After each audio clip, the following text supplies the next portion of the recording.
નમસ્કાર, good morning, જય શ્રી રામ. કેમ છો બધા? તો મિત્રો, આપણે 4-5 દિવસ પછી આ વાડી આવી ગયા છીએ અને રોટાવેટર ખેડવાનું ચાલુ છે આંબામાં.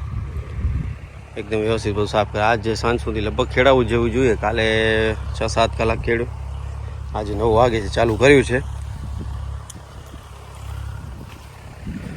કટિંગ પણ વ્યવસ્થિત થઈ ગયા છે નીચે એટલે ટ્રેક્ટર અંદર છેટ સુધી જશે, થડ સુધી.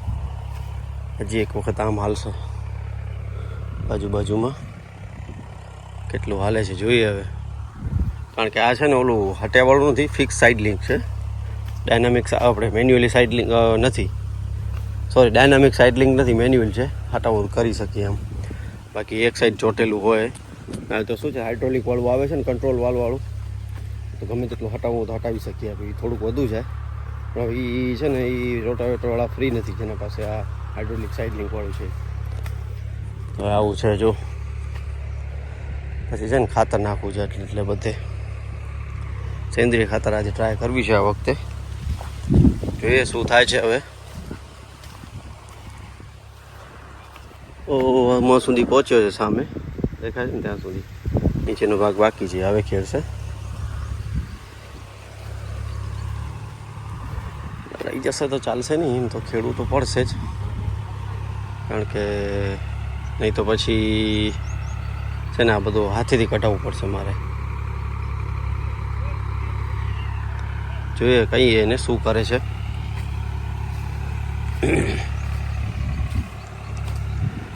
સ્વરાજ છે 45નું. આનામાં છે ને એ બેનિફિટ હોય છે, 750 RPM ને 1000 RPM ને આવે છે સ્વરાજમાં. બીજામાં આવે, કોનામાં આવે છે ખ્યાલ નથી.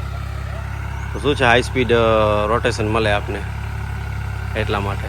હા રે જો 45 છે, કયું છે ખબર નથી. પૂરું થાય નીચેવાળું એટલે આપણે આ ચાલુ કરવાનું છે. અહીંયા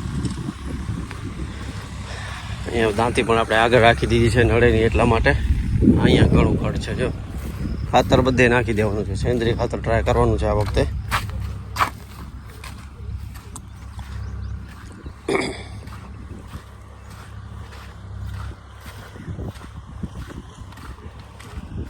આપણા ડ્રેગન ફ્રૂટમાં જો છે ને અમુક રોપા કાઢ્યા છે, બાકી બધા નવા નાખી દીધા છે. આ છે ને ચાલો ધર લીક છે, કંઈક કરવું પડશે યાર, મજા નહીં આવે. અમુક બાંધ્યા પણ છે. જો હવે જો બધા થઈ જશે, 1-1.5 વર્ષમાં મસ્ત થઈ જશે.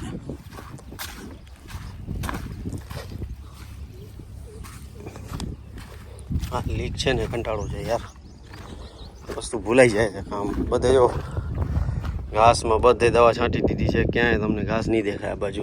વચ્ચે તો હવે છાંટશું, કાલે છાંટી છે.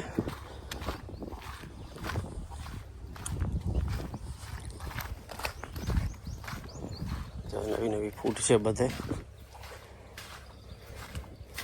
ઘણા બધા ફૂટી આવ્યા છે રોપા. ઉપડી ગયા છે ભાઈ, ઉપડી ગયા રોપા આપણા. અહીંયાથી પાણી આવે છે, જો સફાઈ કરાવી છે, સીધો આમ નીકળી જશે વચ્ચેથી. આ 2-3 ચામાં છે ને, અહીંયા આ 1, 2 અને 3 અહીંયાથી વધુ પાણી જશે. આમ એ બધી રેતી ઉપરથી આવીને અહીંયાથી આમ ગઈ છે ને. સારું થયું ને બેડ બનાવી દીધા, નહીં તો છે ને ઘણા બેડ નથી બનાવતા. વિશાલભાઈને બેડ નથી બનાવ્યા તો હેરાન થઈ જવાય છે યાર. ભલે એનું તો ઉપરથી પાણીની આવક નથી, પણ આવક છેલ્લી બાકી છે ને, એમાં બેડ બધા પાડું બધી પાતળી થઈ જાય છે આની ડ્રેગન ફ્રૂટની બધી રૂટ. તો છે ને ધોવાઈ જાય એટલે આપણે બેડ બનાવી દીધા એટલે સારું છે. હું તો જે વાવે છે એ બધા બેડ બનાવી દે તો સવળું પડે, કારણ કે નહીં તો પછી વરસાદમાં પ્રોબ્લેમ થવાનું છે. મગફળી તો જો યાર હાઈટ બહુ વધી ગઈ છે. લીલ છાંટી તો છે, કલ્ટાર ટાબોલી કરીને આવે છે આપણે સુમિટોમોની. પકડાઈ તો જશે, વાંધો નહીં. મેન તો છે ને ઉપર બાજુની જે ઉપરવાળો છે ભાગ છે ને, ત્યાં કને વધુ ઓલું છે. હવે આ દિવાલ જો ને તૂટી ગઈ છે. હવે છે શિયાળે રિપેર થશે. પથરા કેટલા આવી ગયા છે જો અહીંયા.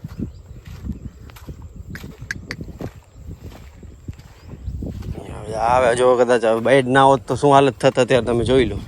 હાઈટ તો જુઓ કેટલી થઈ ગઈ છે. આ જો આટલી છે,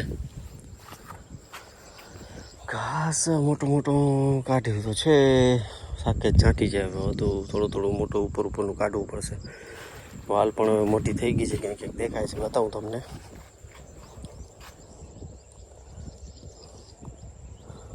કારણ કે આમાં દેખાતી નથી, મોટી થઈ ગઈ છે ને મગફળી.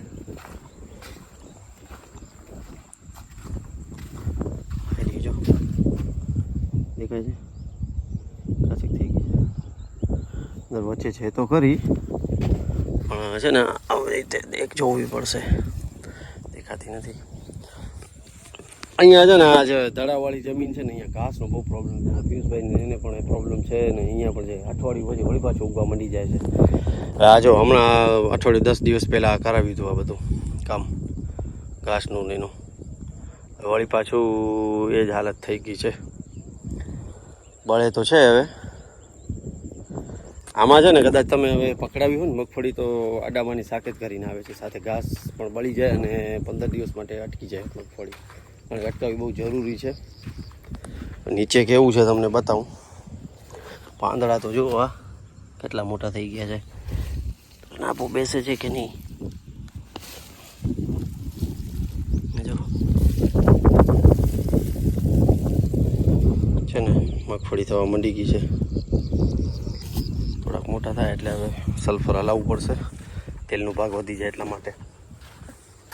ડ્રીપની નલીઓ બધી ખેંચાઈ આવી છે. જો તો હા જો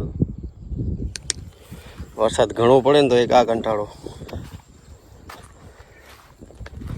દબાણ થાય છે ને પાણીનું, પાણી અંદર ઘૂસી જાય તો અંદર છે ને દર કરી જાય ને હોલ પાડી જાય એટલે ત્યાંથી પાણી ઘૂસે એટલે તૂટી જાય દીવાલ. આવું છે જો. આ સારી લાકડી બધી કાળી થઈ જાય છે અને ભૂચીને જાય. મને તો એ બીક લાગે છે. બધા જો થંભલા એકદમ પરફેક્ટ થઈ ગયા, બેસી ગયા એકદમ જમીનમાં. પહેલાં બીક લાગતી હતી અમને કે કેમ કરશે, વરસાદમાં પડી તો નહીં જાય ને, પણ એવું નથી. એકદમ પરફેક્ટ. કામ થોડુંક મજબૂત કરો એટલે આ બધું જોવું ના પડે પછી ઉવાળે ઘડી ઉતલીને.